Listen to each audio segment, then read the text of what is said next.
The lock. The bedroom door was never supposed to be locked. After nearly a decade of marriage, I could count on one hand how many times that door had ever been shut with a click from the inside. Once, it was to keep the cat from jumping onto the bed on our anniversary. Another time, when Madison's mother dropped in unannounced and we needed a moment to ourselves. But this was different. This wasn't privacy. This was secrecy. The faint click I heard from the other side might as well have been a thunderclap. It echoed down the hallway and slammed into my chest like a battering ram. It didn't just block the doorway. It barred me from a life I thought I understood. Then came the laughter. Soft, breathy. Madison's laugh, airy and sweet, the kind of sound she used to give me when I told bad puns during movie nights. And then his deep, unfamiliar, assured. A stranger's voice. Confident. Comfortable. In my house. I didn't think. Moved. My shoulder crashed against the door. The wood splintered, the lock cracked violently, and the door flew open, rebounding against the wall with a sharp bang that still rings in my ears. There they were. Madison and a man I had never seen before. Entwined in the sheets we picked out together. The bed where we whispered dreams into each other's ears. The room where I once held her through storms and sickness and fears. "Daniel," she gasped, scrambling to hide her bare skin with a tangle of blankets. But it was too late. There was nothing left to cover up. The damage had already been done. The intruder. He was younger, maybe late 20s. Strong jawline, sun-kissed skin, and a smugness that instantly crawled under my skin. A gym body, the kind you build when you don't have real responsibilities. We stared at each other in complete silence for a moment that felt like a century. Madison clutched the sheet like it could shield her from consequence. Her face pale. Her lips trembling. The man just sat there. Eyes wide, motionless, caught in the guilt like a deer in headlights. "Who the hell are you?" My voice cracked, low and tight, trembling with suppressed rage. He opened his mouth, but no words came. Instead, he fumbled for his jeans, as if getting dressed could somehow make this forgivable. I said, "Who are you?" I barked, stepping closer. "Daniel, stop," Madison said, voice shaking. But I didn't look at her. Couldn't. If I did, I might shatter completely. "You don't get to speak," I said coldly.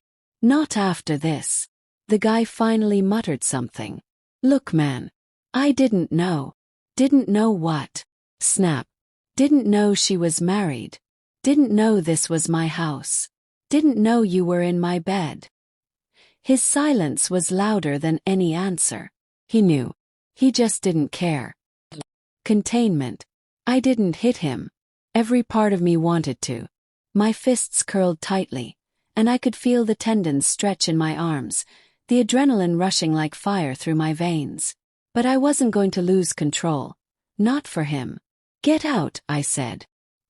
He glanced at Madison, then back at me. "Now," I roared. That did it.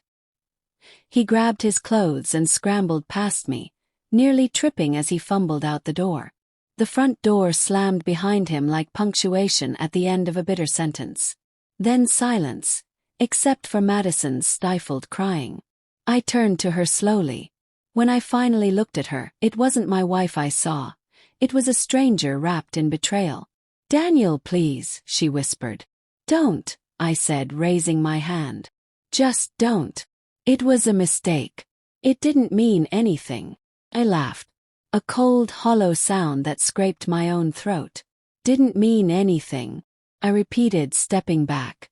"You let another man touch you in our bed, and you say it didn't mean anything?" She reached out, but I backed away like her fingertips were poison. "I can't do this right now," I said, turning away.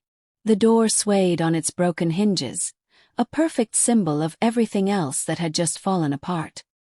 The blueprint. I didn't sleep that night. How could I?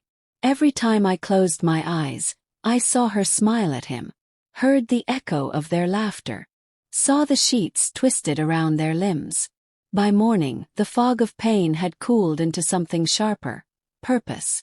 I wasn't going to cry. I wasn't going to beg. I wasn't going to play the fool. No, I was going to dismantle everything they built behind my back. First, the finances. Madison had never taken interest in them. I had quietly built a separate account over the years. A nest egg. By noon, I had transferred every joint cent out of our shared accounts. She wouldn't get a dime. Then, the legal step. Filed for divorce. Rest. My lawyer assured me I had more than enough evidence. Screenshots of texts, photos from that morning, and footage from our door camera showing that man. His name was Caleb, entering the house. But I wasn't finished. Caleb's collapse. It didn't take long to dig up Caleb's background. His Instagram told me everything. He was a personal trainer, working at a boutique fitness studio across town. His profile was full of shirtless gym selfies, sponsored posts, and fake deep motivational quotes. I sent the evidence anonymously to his boss. Footage of him entering a married woman's home, the messages, everything. The fallout was fast and brutal. He was let go within 48 hours. Clients dropped him. His reputation was torn to shreds. But I wasn't done. I sent everything to his girlfriend, who, as it turned out, had been dating him for over 2 years. She replied the same day. "Thank you," she wrote. "You saved me years of lies." She posted a scathing thread about Caleb on social media, tagging everyone. His clients, his gym, his sponsors. He was radioactive now. Madison's consequences. Madison had no idea what was coming. She mistook my silence for indecision. She tiptoed around the house, offering apologies and pathetic gestures. But she didn't realize I had already filed the papers. When she was served, she collapsed. Literally. Fell to her knees, sobbing on the kitchen floor. I stood there and watched. "I'll do anything," she begged. "We can fix this. Please." "No," I said. "You didn't just cheat, Madison. You laughed. You humiliated me in my own home. The house was mine, left to me by my grandfather. The savings, tied up beyond her reach." Her friends, once loyal and supportive, fell silent as the truth came out. She lost everything. Reconstructing me. I started going to therapy, not to fix the marriage but to rebuild myself. The betrayal had carved something deep inside me, but I refused to let it rot. I went back to old hobbies, painting, hiking, music. Called old friends. Slowly I reclaimed my identity. Revenge was satisfying, yes. But healing, that was something more sacred. The hollow house. Madison left with only what fit in a suitcase. The house was quiet after that. Eerily so. But I didn't let the silence haunt me. I remodeled every room. Painted over the colors she picked. Donated the furniture we chose together. Bought new bedding. A new mattress. A new beginning. With each change, I erased her presence. And with each brushstroke, nail, or hammer swing, I felt stronger. Caleb's spiral. After losing his job, Caleb tried to salvage his brand. But it didn't work. His feed dried up. The motivational posts stopped. The gym community he once thrived in turned cold. Friends unfollowed. Endorsements vanished. Then a message came, his ex. "You exposed the truth," she wrote. "He made me feel like I was the problem. Thank you for setting me free." That message did something for me. Closure doesn't always come with apologies. Sometimes it comes from knowing someone else avoided the same pain. The final plea. Madison showed up one evening, makeup smeared, voice hoarse. "You were always busy," she said. "I was lonely. And that justifies betrayal." Asked coldly. "If you were unhappy, you could have left. But instead, you mocked me in our bed." Tears streamed down her face, but they meant nothing now. I shut the door. And locked it behind her. The mirror. Revenge wasn't enough. Healing required something deeper. In therapy, I confronted the real wounds.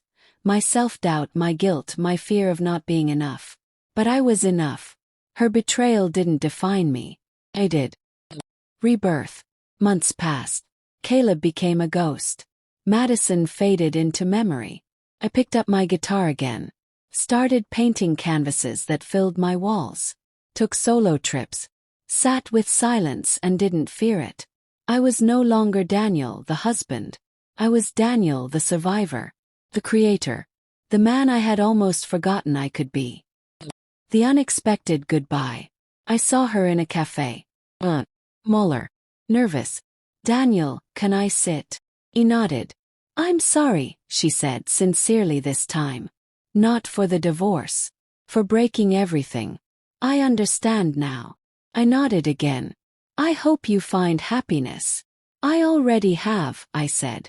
And I meant it. Freedom. The porch light hummed as I sat under the darkening sky. The betrayal. Scar. But scars fade. What remained was mine. My life. My peace. The best revenge wasn't destroying her life. It was rebuilding mine. And loving every second of it.